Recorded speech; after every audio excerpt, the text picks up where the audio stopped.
All year round, Poland's flora and fauna are full of surprises.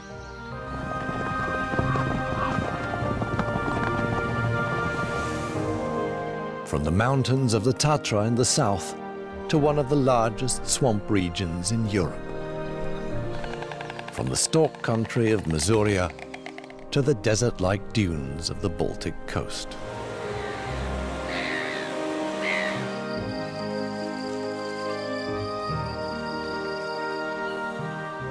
A country which still has enough space for unique wildlife, ancient cultivated landscapes, and people who foster old traditions.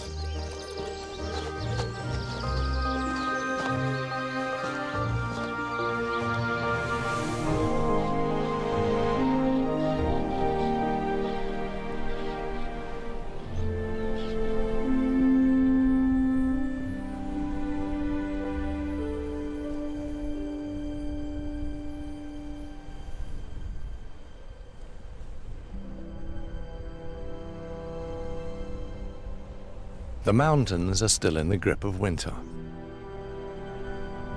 To the south, peaks up to 2,500 meters high dominate Poland. Icy winds lash the ridges of the Tatra, part of the Carpathian Belt and the smallest area of high mountains in the world.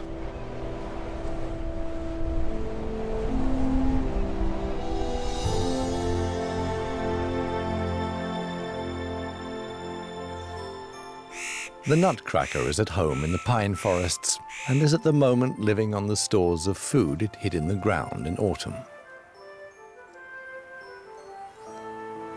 As good as invisible, the lynx.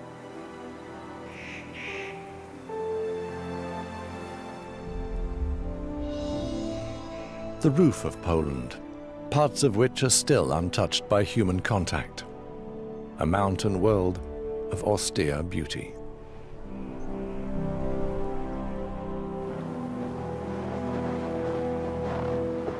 Few animals manage to brave the icy East Polish winter. Bison are protected by their thick, shaggy coats.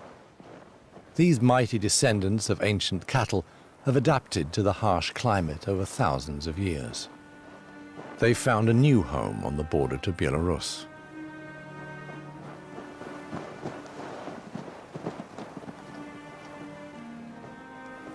Originally spread over the whole continent, Europe's largest land mammal was hunted almost to extinction. The last bison in Poland was killed in 1919, and a few years later, the species was completely extinct in the wild.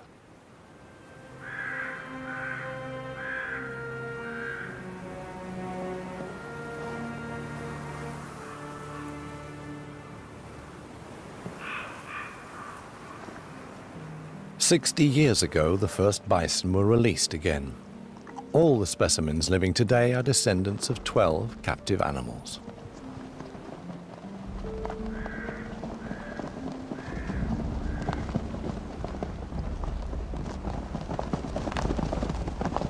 More than 500 of these powerful beasts now populate the east of Poland. They tend to avoid the company of humans. The long winters in Poland are relentless.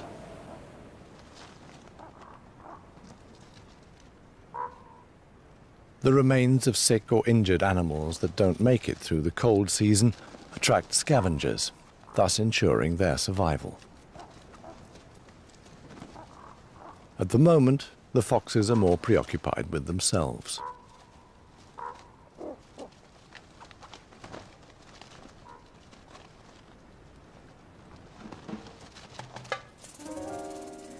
The ravens hastily gulp down what they can get.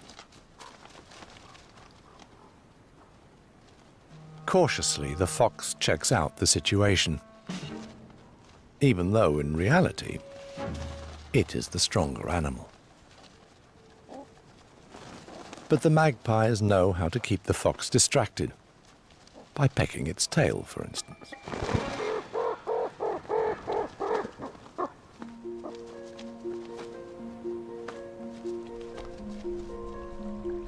an icy idyll.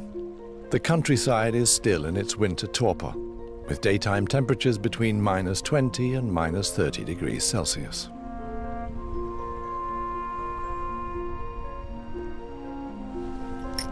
The continental winter makes heavy demands on humans too.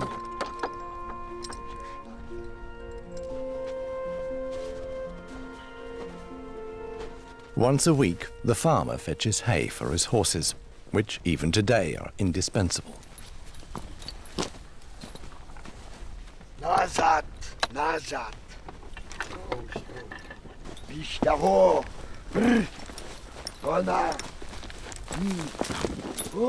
Life out here is simple. Those still living on the land have learned to adapt. For a country with economic aspirations, some parts of Poland seem to be caught in a time warp. But there are still people living here who follow ancient traditions.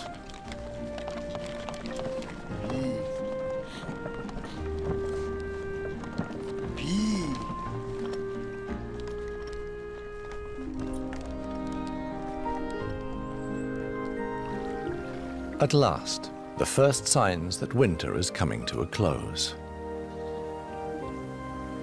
The lowland rivers Biebsza and Narew break up and start to flow again.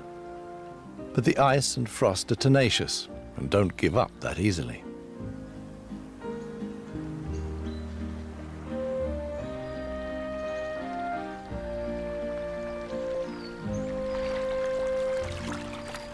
The beaver knows how to deal with such wintry conditions, at least most of the time.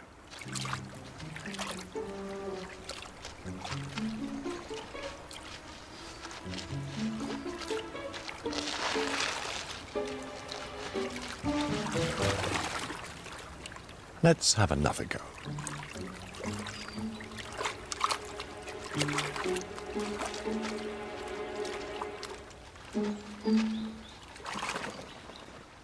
The morning's hygiene routine can begin.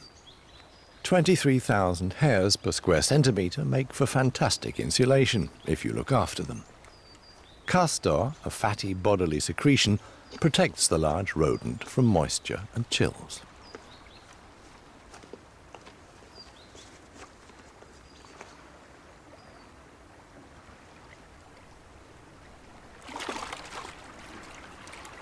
The beaver's neighbours are a mother otter and her two almost adult offspring.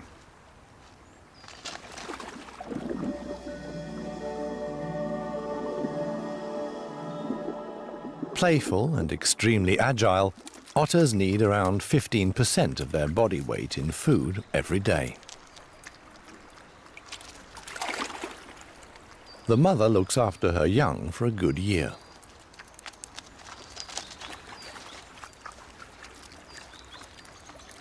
Then comes the parting of the ways.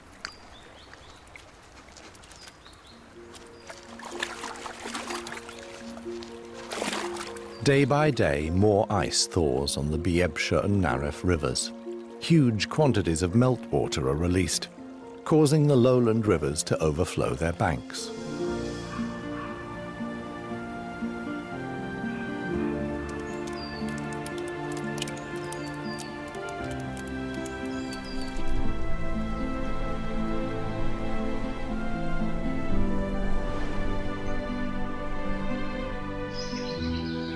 Colourful blooms at last, wood anemones and liverwort.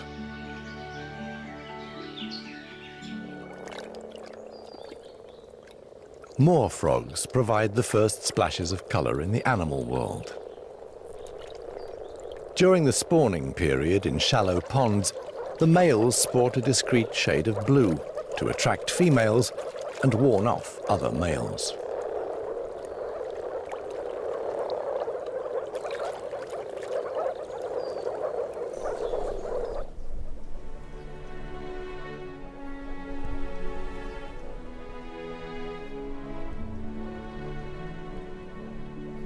The flooded areas on the Narew and its tributary, the Biebsza, are increasing by the day. Half water, half land, wild and untamed.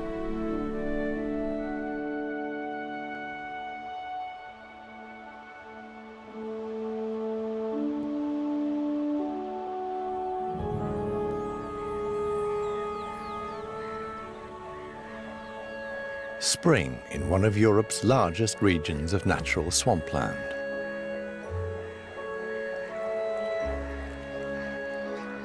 During the night, more migratory birds have arrived. This ornithological paradise is beginning to fill up. More than 180 kinds of bird nest here and seek protection from predators and humans in the swampy landscape.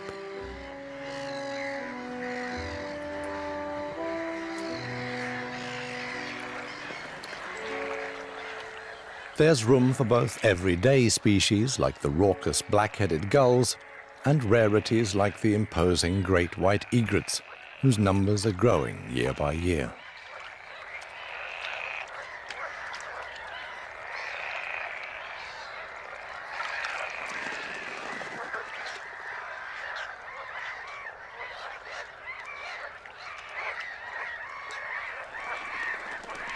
The biggest bird in the region is the mute swan. Like most of the other birds here, it spends most of its time feeding, apart from the occasional bout of posing.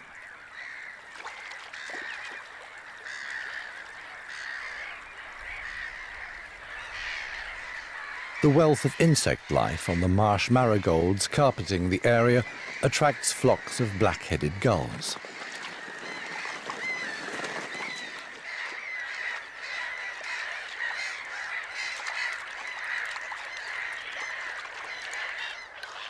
This stork is looking for something bigger. The toad's mating cries have given them away. But the stork only wants to snack on a few leeches.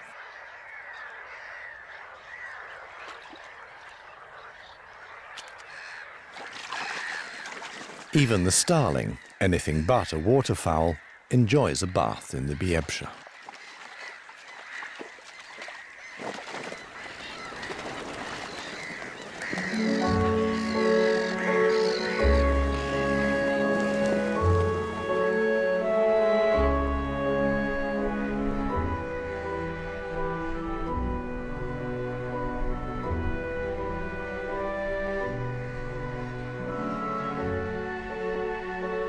Every day, new species arrive in Poland's Amazonia.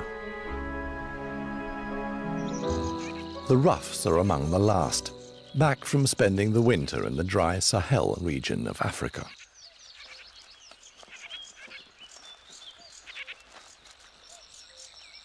The males are resplendent in their mating plumage.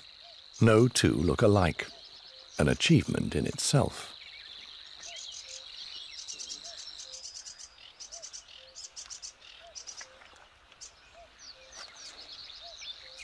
There are few species of bird where the show is quite so important.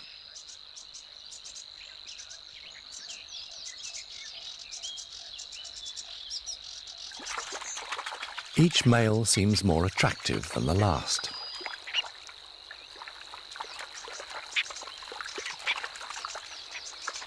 Full of nervous excitement, they present themselves to the hens in the mating arena. In the rough world, it's the females that get to choose.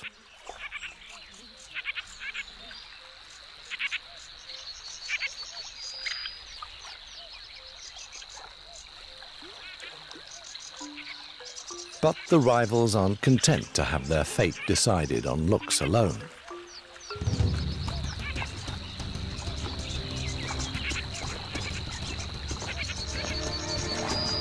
With powerful wing beats, well-aimed kicks and stabs of the beak, the males aren't afraid to use all the weapons at their disposal. A bit of roughhouse, as it were.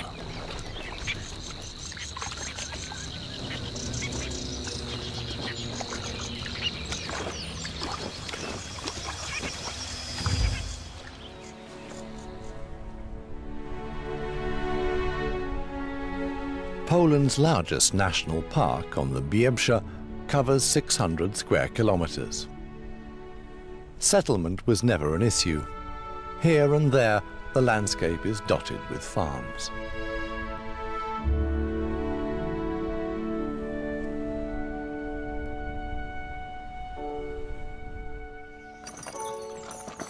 working the fields the traditional way.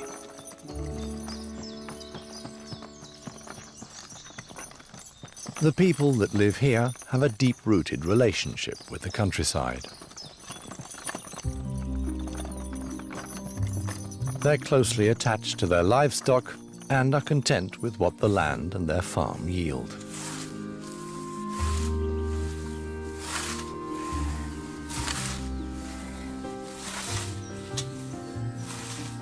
They sustain the old cultivated landscape and provide for themselves and their animals, summer and winter. A modest existence, but an unhurried one.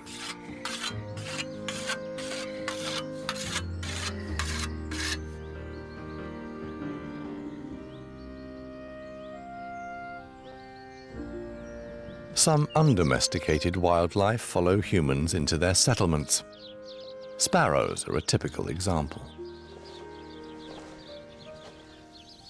The track left by the cattle is the perfect place for a sand bath.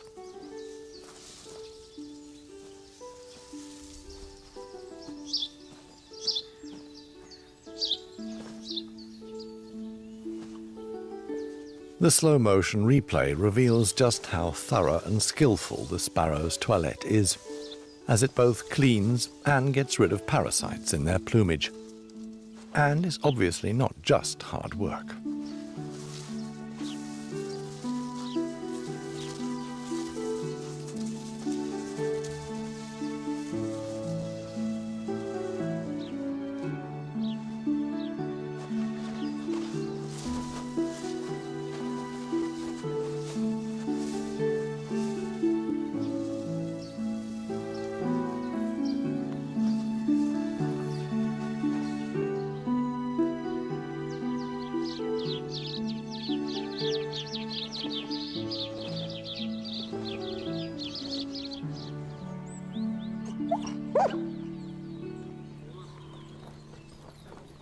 The working day begins at the Florianka stables.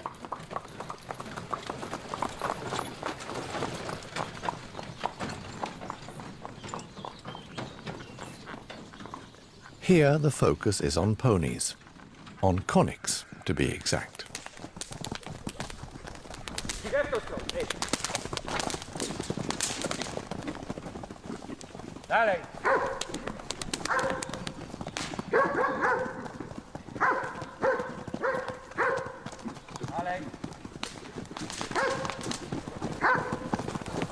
Gradually, the horses are familiarized with humans and trained for various duties.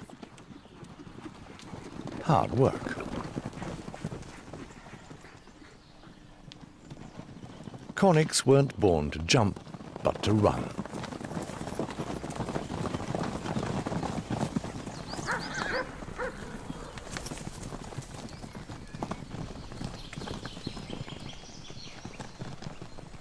The Konik, or little horse, is a race of pony from Central and Eastern Europe. Small, but surprisingly powerful and lively. In Poland, the land of horses, stables have a long tradition. Florianka is still relatively new, having been founded in 1995.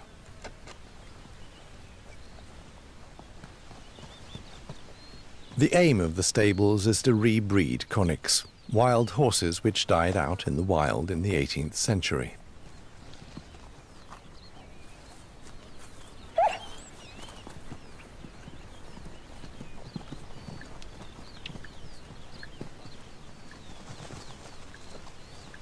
Konix are known for their undemanding nature, longevity, and above all, robustness, making them ideal working animals. The ponies could live outside all year round, but in Florianka they're brought inside in the evening.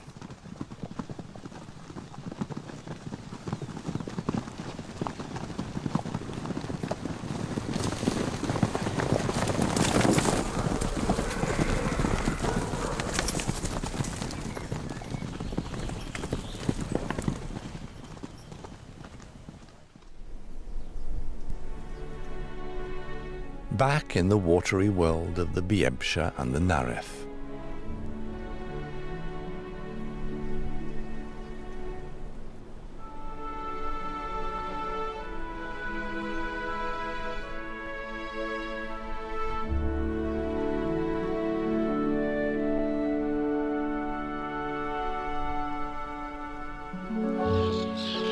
At this time of year, the swamps are full of life.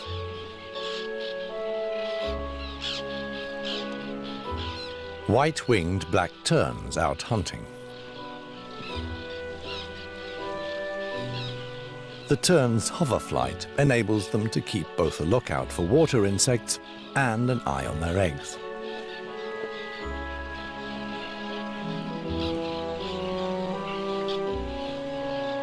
Their nests are inconspicuous, but the decisive aspect here is the fact that they float.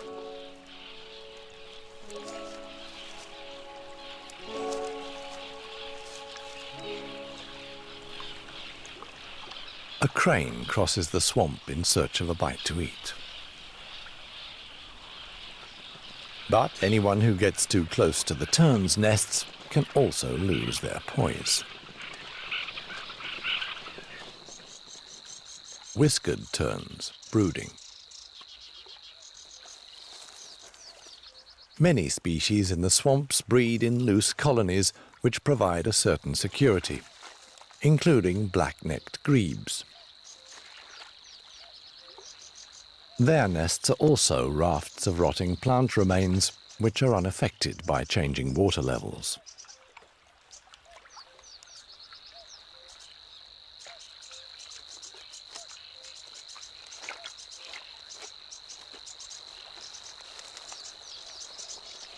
Glowing red eyes and bronze ear tufts are their characteristics.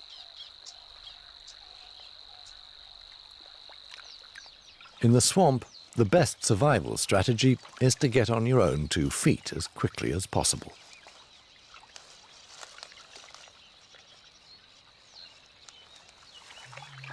A few hours ago, this little crane was still in its egg.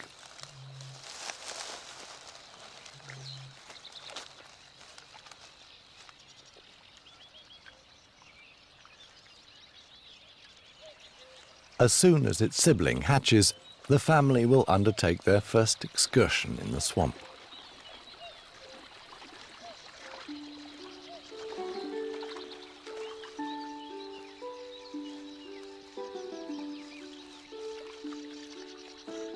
The black-necked grebes and whiskered terns have also produced offspring.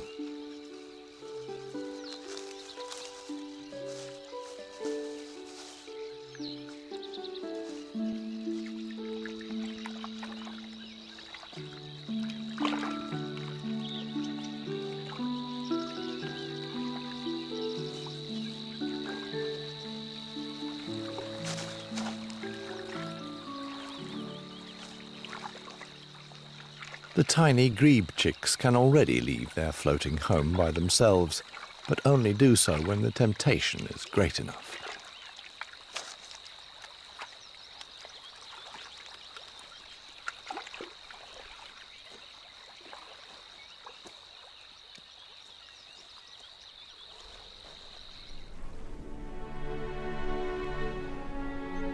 Every year, according to water levels, Biebsha and Naref give the countryside a new face.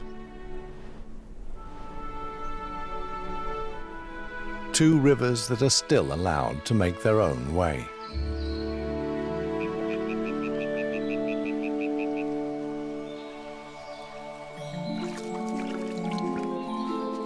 Damselflies. Dragonfly wings don't beat synchronously, which enables them to hover, accelerate in a flash, and land with absolute precision. Like this demoiselle.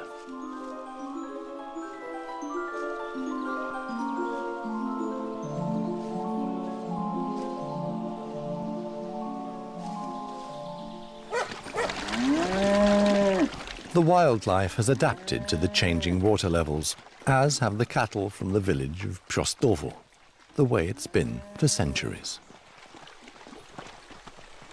Today the cows are leaving their shed for the first time this year. Various farmers drive their stock together to the nearby Biebsche.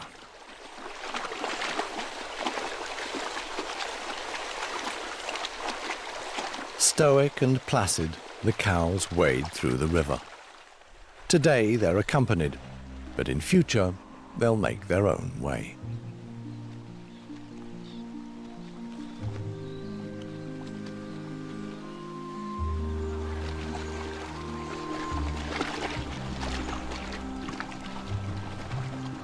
Hatching time for the meadow birds is over. Now the cattle can enjoy the lush pasture and are eagerly awaited.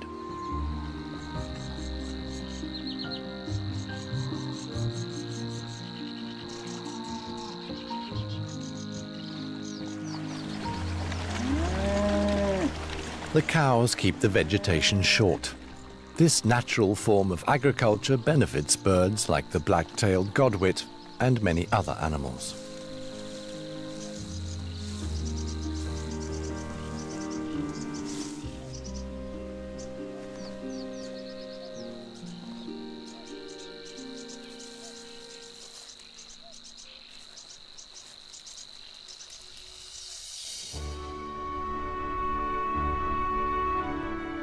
To the north of the swamp region lie Warmia and Masuria, extensive forests and Poland's biggest lake district.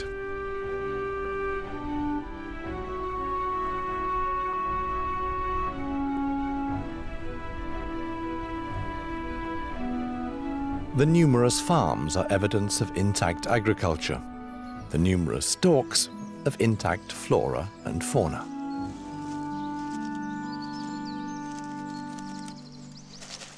One in 4 storks is a Pole, the locals say with pride, as 25% of the world's stork population of 50,000 breed in Poland, on top of church towers, barns and farmhouses.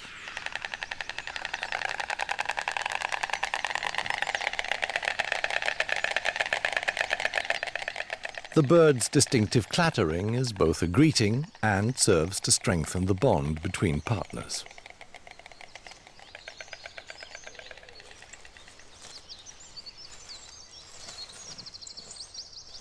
According to popular belief here, white storks symbolize good luck and parental care and are responsible for bringing human babies.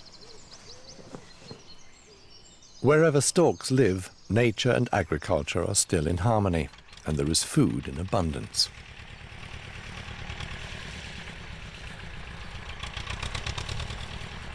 Thus, storks also profit from humans.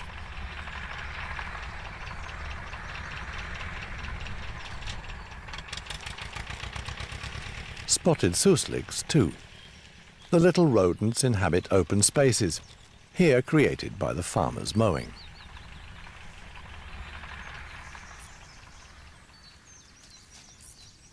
Susliks live in family groups and spend most of the time looking for food or eating. They like cereals and grasses.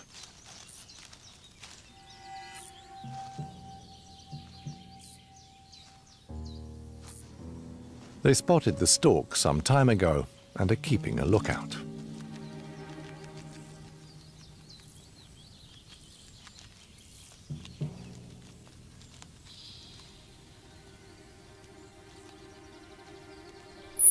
A shrill whistle serves as a warning signal, but the stork is a safe distance away.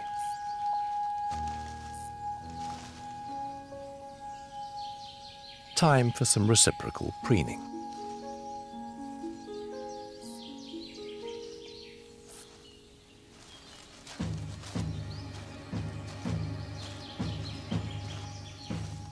Susliks have underground burrows into which they can disappear instantly at the first sign of danger. The stork is usually too late.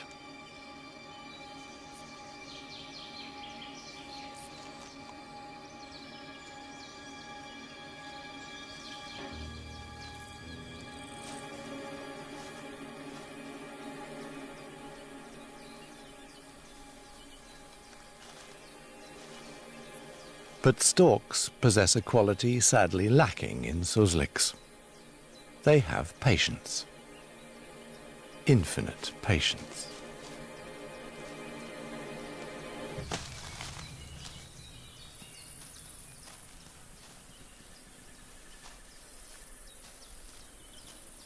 Susliks are only found in certain parts of Poland, maybe as a consequence of the large stork population and their successful hunting strategy.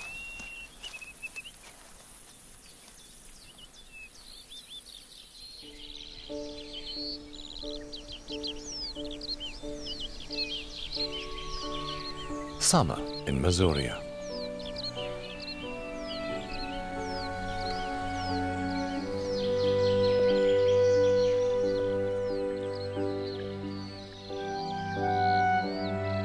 Poppies and cornflowers are a regular feature, and their colourful blooms attract countless insects.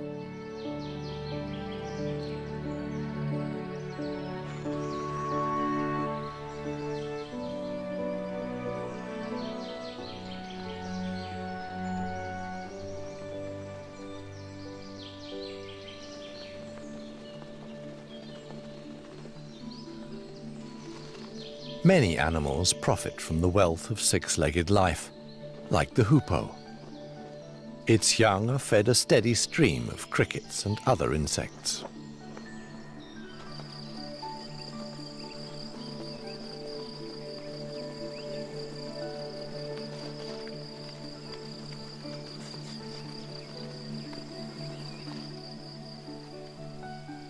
The roller is as colourful as a tropical bird and rarely seen in Poland. Like the hoopoe, it loves a warm climate and is always on the lookout for larger insects. Its qualities as a singer, however, are somewhat limited.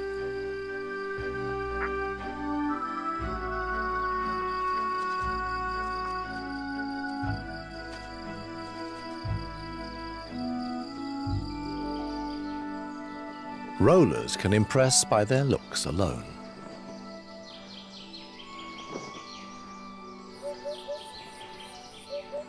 The hoopoe's characteristic call can be heard some distance away.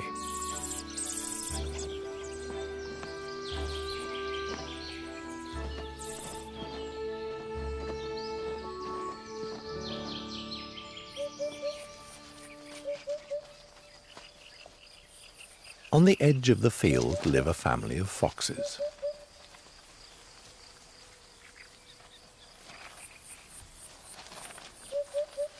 The vixen is always on guard, but her cubs have other concerns, like getting their mother to suckle them. This phase lasts 6 weeks.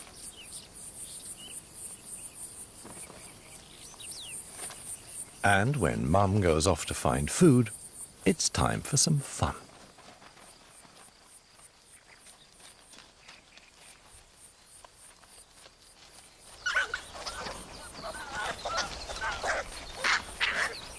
The cubs use all of the sandhill to mock fight and scrap.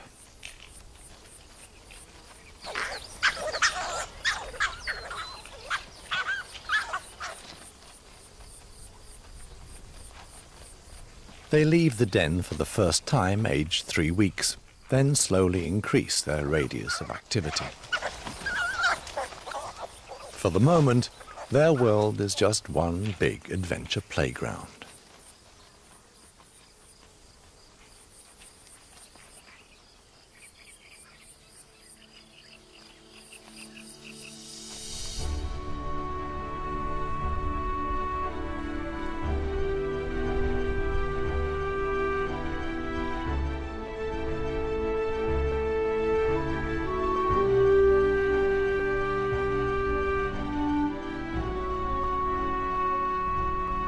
Masuria's forests stretch to the horizon, peaceful and remote. Remote enough for a bird that seeks as little contact with humans as possible, the black stork.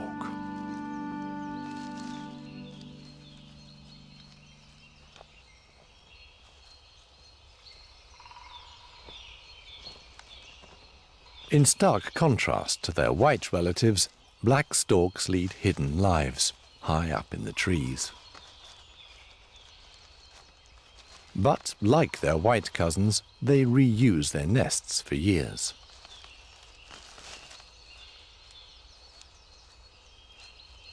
These rare birds feel at home in rich natural woodlands bordered by streams and rivers, which Masuria has in abundance.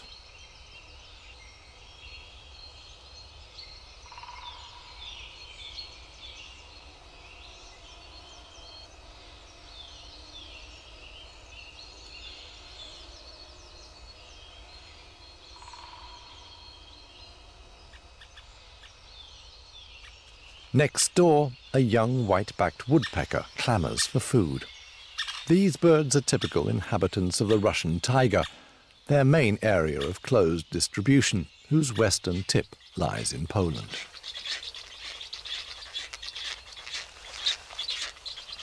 Feeding time at the black stork's nest.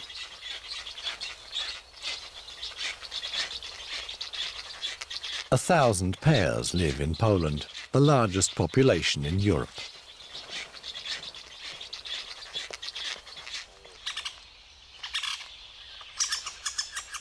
The young white-backed woodpecker is almost ready to leave the nest.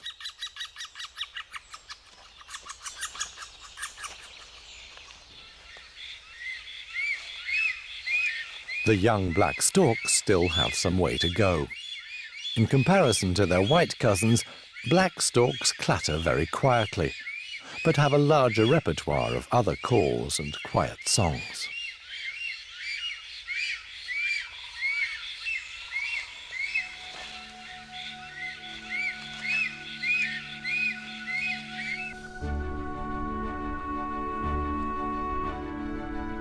Leaving Masuria. In the north of Poland, the forests extend right up to the Baltic.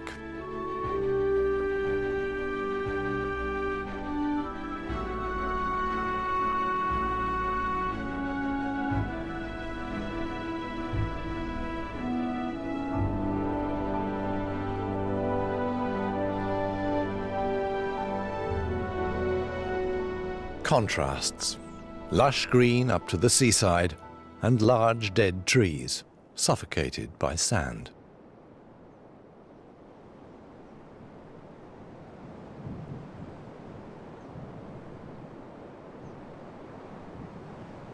Wandering sand dunes over 40 meters high are a constant threat to the forests in the Slovinsky National Park. Poland's Sahara, 330 square kilometers of desert-like dunes, always on the move.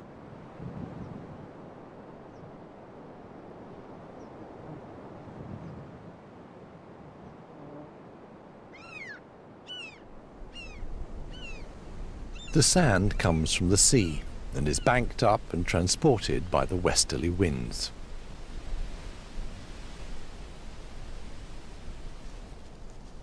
Creatures that live here leave no tracks.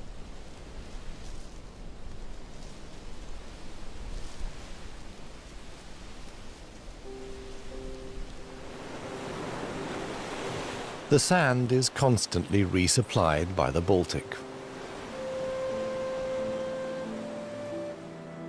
Quietly, almost unnoticed, the sea keeps Poland's desert alive.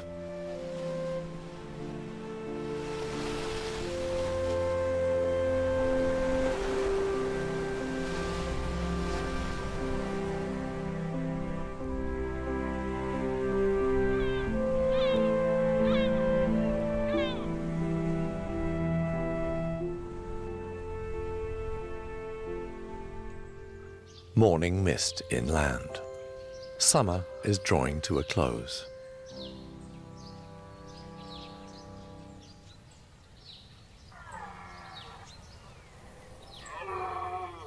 Loud roaring coming from a forest clearing can only mean one thing. It's mating time for the red deer. The younger animals have no part to play. The stage is set for the larger, experienced stags. They have only one thing on their minds: procreation.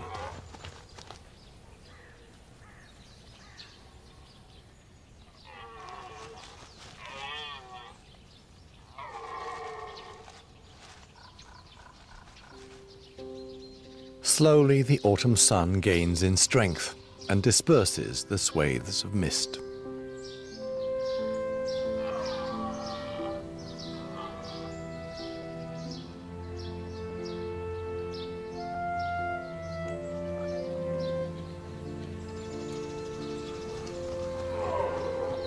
Full of hormone-fueled energy, the senior stags are always on the move.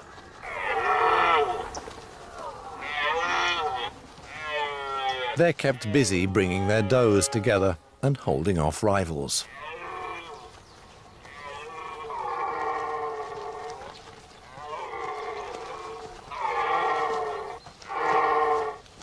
The mating season takes a lot of strength, with the stags losing up to a quarter of their weight.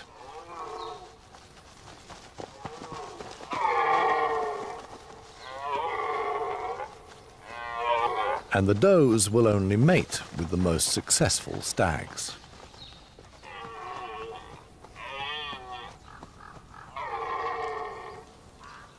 A stag of a completely different kind, an elk. It uses the autumn to put on reserves of fat before food becomes scarce again.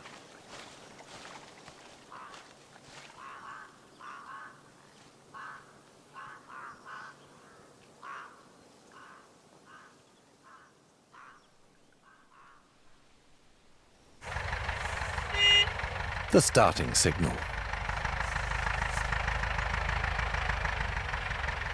The humans, too, are now busy organizing reserves of food for the winter.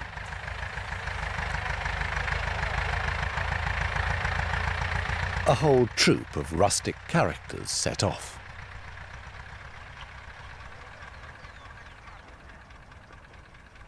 Their goal is a fish farm. The day before, they drained the water, and now it's harvest time.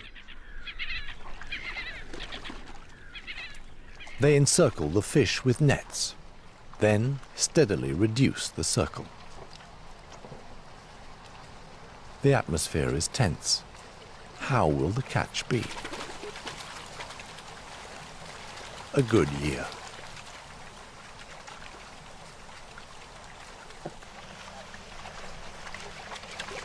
Everyone gets stuck in, and there's plenty to go round.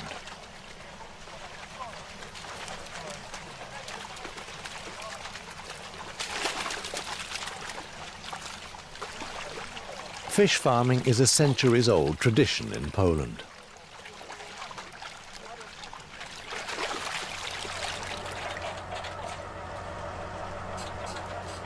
The men are old hands.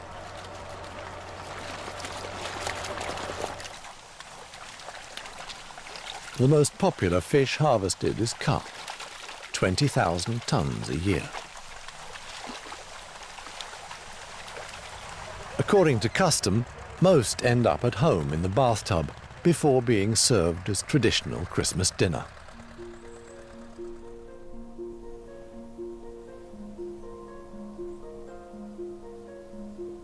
The first frosty night gives the landscape a new look.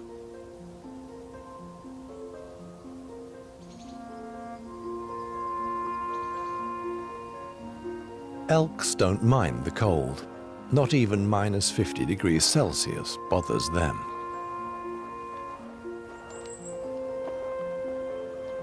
In the middle of the 20th century, elks here were almost extinct. Today there are once more several thousand of these impressive beasts in Polish forests. And even if the icy temperatures aren't a problem, the lack of greenery in the winter forces them to eat bark and brushwood.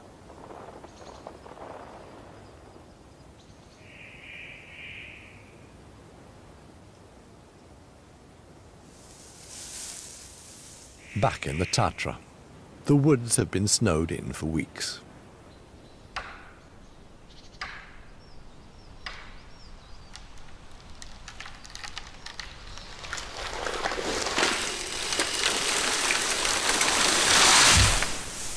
With more than a quarter of the country covered in forest, wood is an important raw material.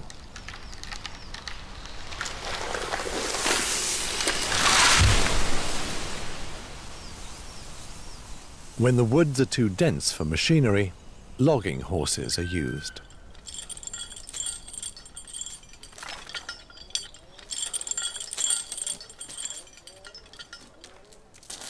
A traditional and, at the same time, progressive way of working, as it avoids damage to both ground and trees.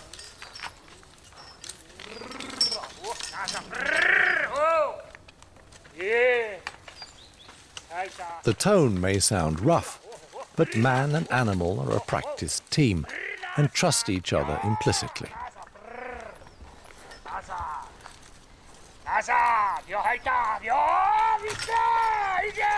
The horses rely on the calls of the woodsman, and he relies on them.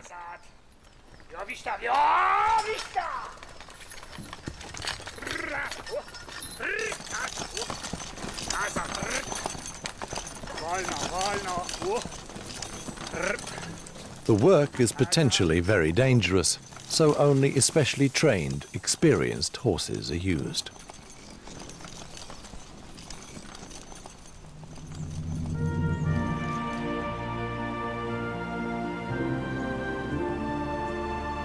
Ancient forests and snowy mountainsides.